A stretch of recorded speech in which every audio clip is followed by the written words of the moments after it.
This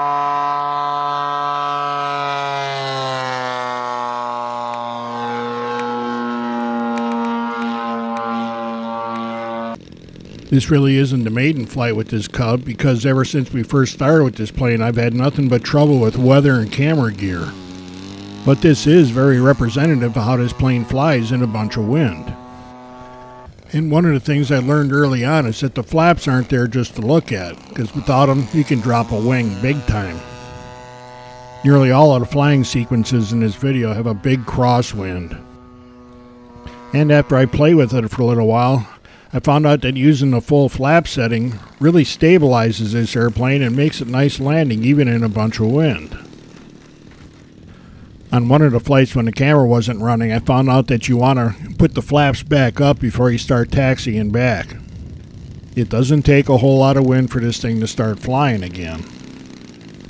And people that have watched me fly for any length of time know that I like to do snap rolls on takeoff. Unfortunately, I decided to do it a little higher with the Cub, because it will do a snap roll, but then it kind of hangs a left.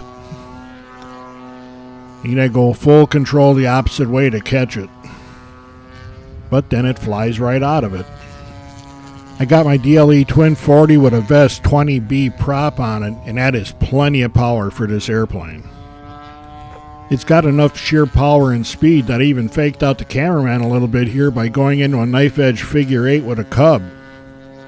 It's kind of sloppy because I had no idea it would do it.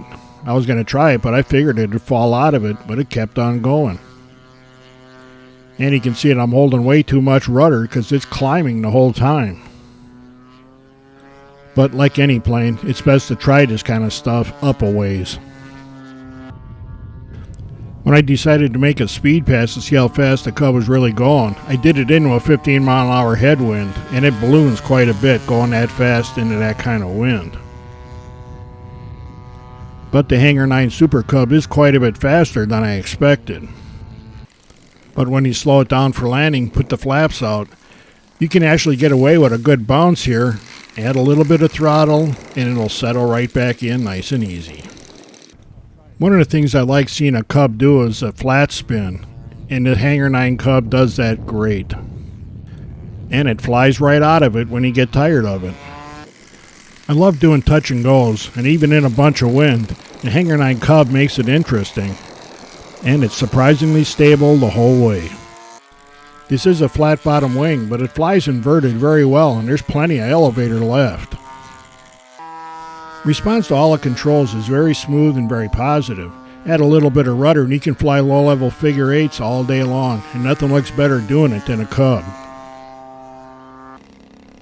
Another thing I really enjoy doing with a Cub is making turns primarily with the rudder and just using the ailerons to hold the wings pretty flat. This can come in handy when you're landing in a bunch of wind and you want to slide the plane around to put it on final rather than try and bank it close to the ground. The Cub handles this great.